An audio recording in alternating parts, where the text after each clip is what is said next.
这个镜头真是太美了。孙颖莎在海边散步，太阳快要在海平面消失，海风吹拂着莎莎的短发，非常有诗意。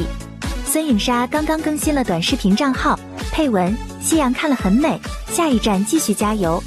这是孙颖莎在瑞典拍摄的视频和照片，镜头中孙颖莎欣赏着海边的风景，拍视频应该是何卓佳，后面他们有合影，随行的还有体能教练翔哥，他们都是莎莎的好搭档。视频后面还有比赛的照片，孙颖莎与王曼玉搭档获得女双冠军，与王曼玉在女单决赛对阵，孙颖莎获得女单冠军。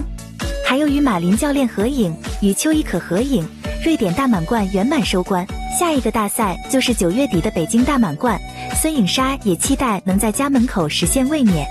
孙颖莎的这条视频才发了1个半小时，点赞量已经突破了70万，2个小时要冲击100万点赞，这就是莎莎的恐怖人气，中国体育圈顶流无疑。